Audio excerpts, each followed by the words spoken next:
영의 기도.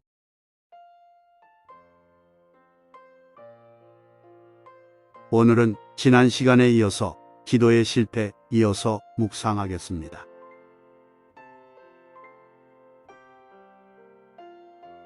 위대한 기도의 기술.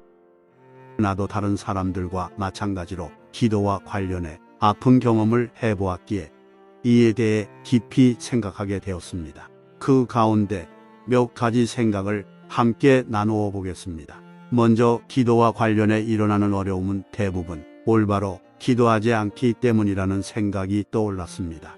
기도는 섬세하고 정교한 도구입니다. 그것을 올바로 사용하는 것은 위대한 기술, 곧 거룩한 기술입니다. 아마 기도의 기술보다 더 위대한 기술은 없으리라 생각합니다. 다른 기술을 익히는 데는 타고난 재능, 다양한 지식, 많은 비용이 요구되는 장기간의 훈련 과정이 필요합니다. 하지만 다행히도 기도의 기술은 그렇지 않습니다. 기도는 타고난 재능, 다양한 지식, 많은 비용을 요구하지 않습니다. 재능이 한없이 부족하고 배움이 없고 가난하기 짝이 없는 사람도 얼마든지 기도라는 거룩한 기술을 습득할 수 있습니다.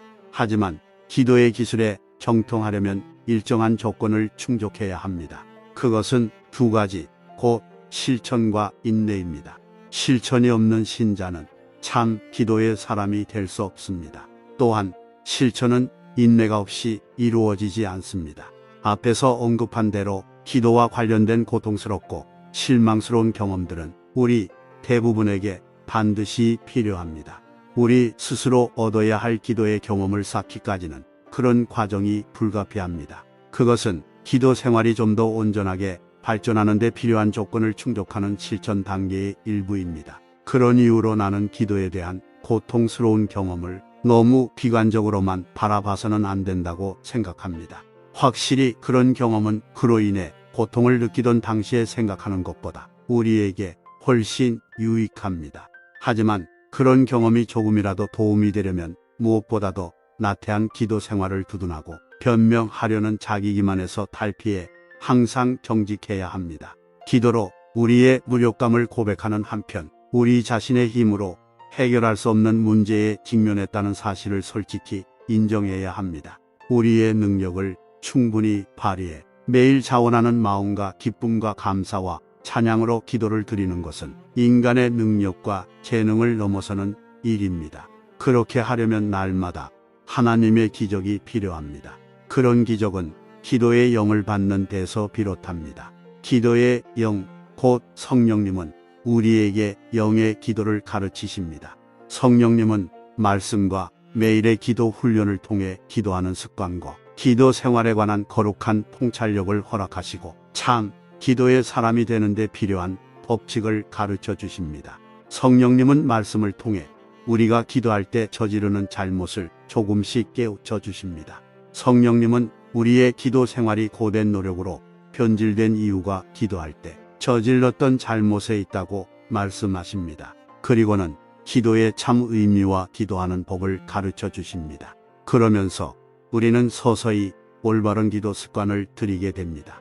어떤 도구든 능숙하게 사용하려면 처음부터 올바른 사용법을 익혀야 합니다. 그렇지 않으면 도구를 사용하는 데 큰 어려움이 따르고 결국 효율성도 그만큼 떨어지기 마련입니다. 어떤 사람이 제 딴에는 삽의 올바른 사용법을 알고 있다고 생각하면서 삽을 거꾸로 쥐고 삽질을 하고 있다고 가정해 봅시다. 한동안 삽질을 하다가 그는 이렇게 말할 것입니다. 삽을 사용하는 것은 무척 어렵군. 이것으로는 많은 일을 할 수가 없겠는걸. 그러나 우리가 흔쾌히 그 삽을 받아 쥐고 정확한 사용법을 가르쳐 준다면 그는 다시 한동안 삽질을 한 뒤에 이렇게 탄성을 내지를 것입니다. 삽을 사용하는 법은 참 쉽군. 이것으로 많은 일을 할 수 있겠어. 세상 만사는 제각기 법칙이 있습니다. 이 법칙을 따라야만 건전하고 강건한 삶이 이루어져 손쉽게 풍성한 열매를 맺을 수 있습니다. 기도 생활에도 법칙이 있습니다. 그 법칙을 어기고 기도의 본질에 어긋난 기도를 드린다면 우리의 기도 생활은 아무 결실도 보지 못한 채 성가신 의무로 변질되고 맙니다.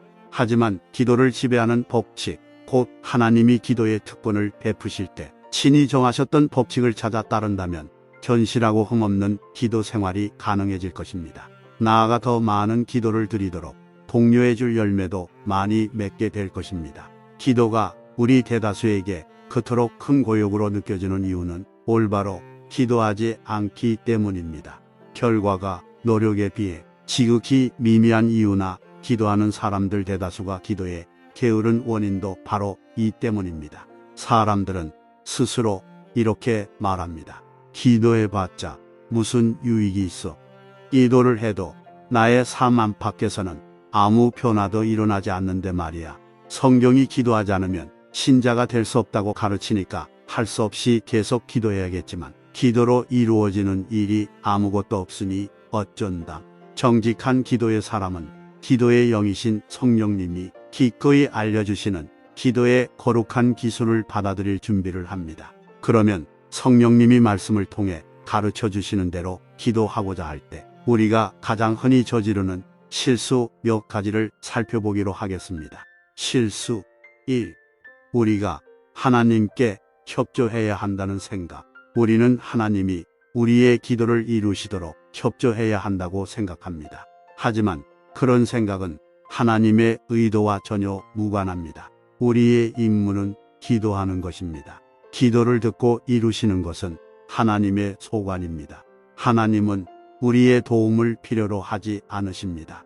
어떤 사람들은 그것은 익히 들어 알고 있는 사실이요라고 말할지도 모릅니다. 하지만 너무 자신하지 말기 바랍니다.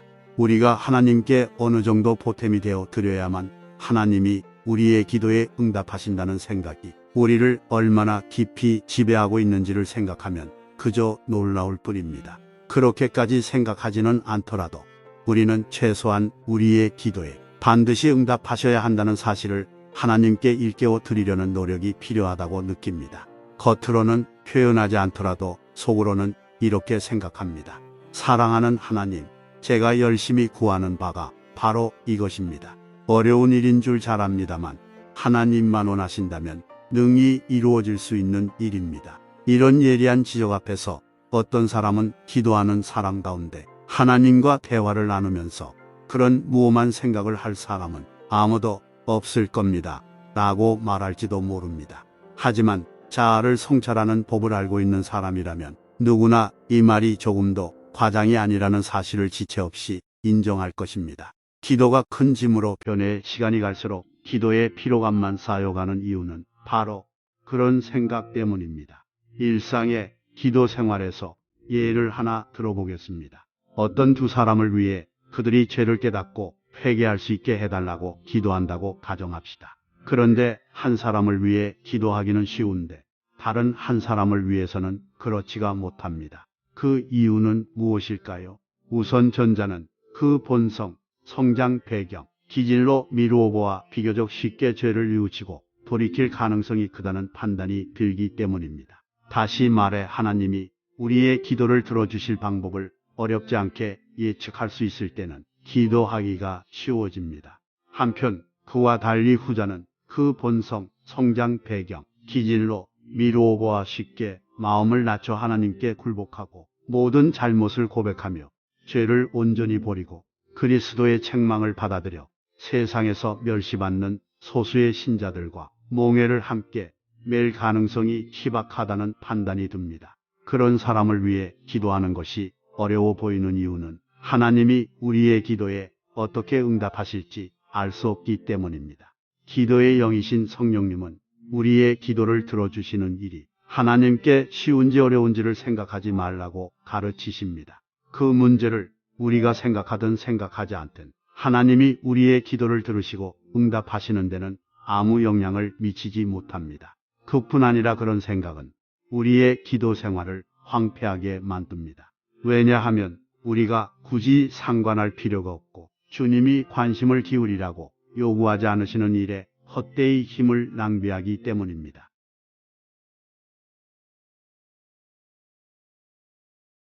다음 시간에 이어서 묵상하도록 하겠습니다. 오늘도 주님의 은혜 안에서 복된 날 되시기를 바랍니다. 구독과 알람 설정을 해주셔서 이 사역에 함께 해 주시기를 바랍니다.